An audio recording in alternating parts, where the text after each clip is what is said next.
पासून जे काही करेन ते भव्य दिव्य करेन अशा प्रकारचा माझा एक स्वभाव आहे.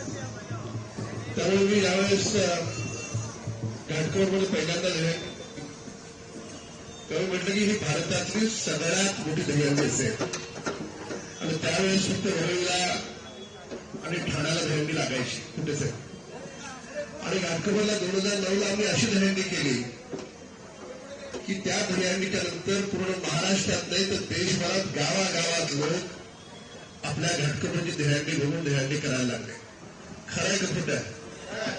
अजून पण लोक आठवण काढतात की तुमची 2009ची दहीहंडी कशी आहे आणि आपली दहीहंडी टीव्हीवरून संपूर्ण देश पाहतो.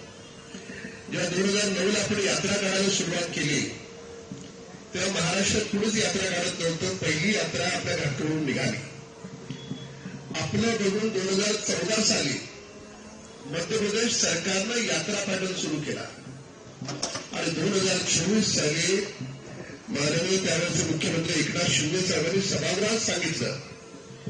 विधानसभागृहात माननीय एकनाथ शिंदे साहेब म्हणाले, घाटकोपरचं नाव घेऊन म्हणाले की राम कदमचा यात्रा पॅटर्न आता संपूर्ण महाराष्ट्र सरकार राबवणार.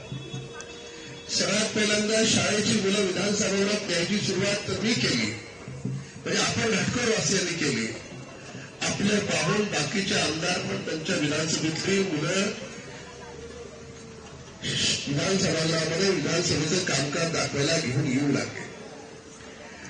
मी ज्यावेळेस विचार केला की माझ्या घाटकोपरमध्ये मी पाण्यासाठी असं काहीतरी काम केलं पाहिजे की 50 वर्षाच्या नंतर सुद्धा लोक म्हटली पाहिजेत कि राम कदम नाम का कोई आदमी था, उसने ऐसा प्लानिंग किया कि 50 साल के बाद भी घाटकोपर को पानी की कमी नहीं है.